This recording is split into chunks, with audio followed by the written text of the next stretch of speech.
আমি ঈদে আমার দেশের বাড়ি ঠাকুরগাঁয় গিয়েছিলাম।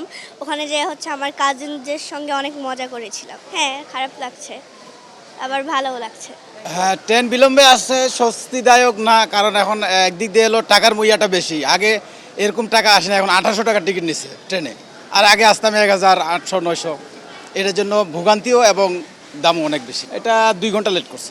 না, পথে অনেক যাত্রী তোলার জন্য জায়গা নাই, তাও যাত্রী তুলতেছে আর কি অবস্থা। আমার জন্য স্বস্তিরই ছিল। আমি যাওয়ার সময় বাসে গিয়েছিলাম, আসার সময় কেবিনে আসলাম, তো ভালোই ছিল।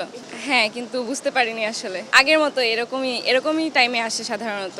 আসলে আমরা কেবিনের ভেতরে ছিলাম, অত কিছু বুঝতে পারিনি। কমফোর্টেবল ছিল জার্নিটা। না, ট্রেন সময় মতো ছাড়ছে কিনা তা এখন মূলত বলতে পারতেছি না, কারণ আমাদের ট্রেন এখনো প্ল্যাটফর্মে আসেনি। আর টিকিট নেওয়া ভোগান্তি হয়েছে বলতে, তো 10 দিন আগে টিকিট কাটা হয়েছে এবং অনলাইনের টিকিট ছাড়া মাত্র টিকিট নাই হয়ে যায়। এটাই হচ্ছে ট্রেনের ভোগান্তি, অনলাইনের টিকিটের, তাছাড়া এমনি কোনো ঝামেলা নেই। ট্রেনের টিকিট পেতে আসলে আমি ডোমার থেকে আসছি, ওইখান থেকে আসার সময় যখন আমরা যে অ্যাপসে ঢুকছি, তখন টিকিট পাওয়া যায় নাই। দালাল পার্টি আছে, ওরা আগেই মনে হয় কেটে রেখে দেয়, এরকম সিস্টেম। তো আমরা ওইভাবেই পরে অন্য একজনের কাছে টিকিট ম্যানেজ করেছি।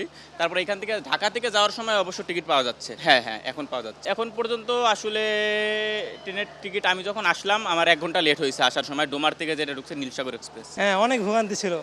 আমাদের ট্রেন সময় হলো 6টা বাজে, তারা 1.5 ঘন্টা পর আসে। আমাদের এখানে কষ্ট হয় না রেল স্টেশনে। হ্যাঁ, ছাড়তে দেরি করেছে তারা, ট্রেন আসেনি, অনেকক্ষণ পর আসছে ট্রেন। আমরা আসছি শ্রীপুর থেকে। ভাড়া ঠিক আছে, কিন্তু বেশিরভাগ সময় তারা লেট করে আসে।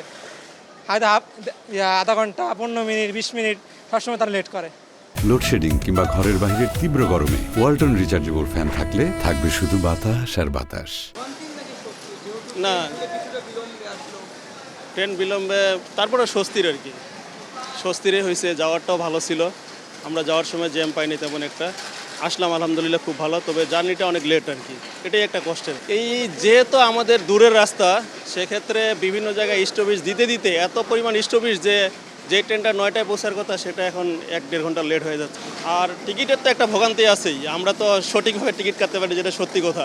এটা ডাইনে বামে করে টিকিট কাটতে হয় এবং দ্বিগুণ টাকা দিয়ে টিকিট কাট। আর আমরা যারা চাকরিজীবী, তাদের তো আসতেই হবে। এই জন্য আমাদের কম বেশি চিন্তা করে আর কোনো কিছু কুল কিনারা পাচ্ছি না। আমাদের বেশি হোক আর যেটা আমাদের যেহেতু আসতেই হবে, সেভাবে আমাদের বেশি দামেই নিতে হচ্ছে। এবং প্রতি বছর আমরা যেটি দেখি যে ঈদের ছুটির শেষে যখন স্টেশনগুলোতে আসে, ট্রেনের ছাদেও অনেক যাত্রী থাকে। এবার চিত্রটা আসলে কেমন দেখছে, যাত্রীর চাপ কেমন দেখছে?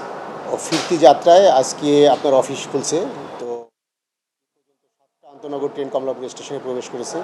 দুটি ট্রেন কিছুটা বিলম্ব ছিল, নীলসাগর এবং ধূমকেতু ট্রেন আপনার ঢাকা থেকে ছেড়ে গেছে, হয়তো 45-50 মিনিটের মধ্যে ঢাকা থেকে বিলম্ব গেছে দুটি ট্রেনই। আর বাকি যে ঢাকা থেকে ছেড়ে গেছে 8টা আন্তনগর ট্রেন, বাকি 6টা আন্তনগর ট্রেনই ঢাকা থেকে রাইট টাইম ছেড়ে গেছে।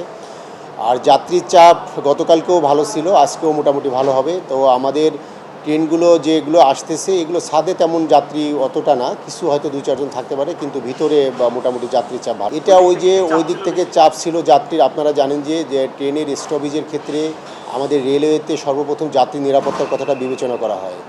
একটা ট্রেনের যাত্রী ওঠা শেষ না হওয়া পর্যন্ত কিন্তু যদি 10 মিনিটও লাগে, ওই ট্রেন ওই স্টেশন ছাড়তে পারবে না, কারণ পিছনে যে গার্ড সাহেব থাকে, উনি কিন্তু পিছন থেকে তাকাইয়ে সিগন্যাল না দেওয়া কিন্তু এলএম সাহেব স্টার্ট করতে পারবে না। যাত্রী ক্লিয়ার হওয়ার পরে তারপরে ট্রেনটা ছেড়ে আসবে। এই জন্য হয়তো দেখা যাচ্ছে যেখানে 2 মিনিট স্টপেজ আছে, সেখানে 5 মিনিট 7 মিনিট, অনেক সময় আর বেশিও লাগে। এই জন্য হয়তো একটা ট্রেন বিলম্ব হচ্ছে। বিশেষ করে লং রোডের ট্রেনগুলো, যেগুলো আপনার পঞ্চগড় থেকে আসে বা আপনার চিলাহাটি থেকে আসে বা রংপুর থেকে আসে, এই ট্রেনগুলো একটু স্টপেজও বেশি এবং যাত্রীর চাপও এইসব ট্রেনগুলোতে বেশি। এই জন্য হয়তো কিছুটা বিলম্ব হচ্ছে এবং আমরা যাত্রী নিরাপত্তার কথা বিবেচনা করে এগুলো আমরা নিচ্ছি না। যা সর্বপ্রথম হচ্ছে যাত্রী নিরাপত্তাটা আমরা প্রথমে দেখতেছি। এটা আপনারা অনেকে হয়তো দেখা যাচ্ছে যে আপনার ঈদের পরে যে 3 দিন ছুটি ছিল, অনেকে ফ্যামিলি হয়তো এখন আনতেছে না, হয়তো আরও এই সপ্তাহ হয়তো থাকবে, যাত্রীর চাপ পুরো সপ্তাহতেই থাকবে। অনেকে ফ্যামিলি হয়তো দেখা যাচ্ছে যে চাপ একটু কমার পরে চেষ্টা করবে আনার জন্য। আরও স্কুল কলেজও বন্ধ আছে আগামী শুক্র শনিবার পর্যন্ত, সেই জন্য হয়তো ফ্যামিলি আসতেছে না। যাত্রীর চাপ এরকম এই সপ্তাহ ধরেই কন্টিনিউ মোটামুটি থাকবে।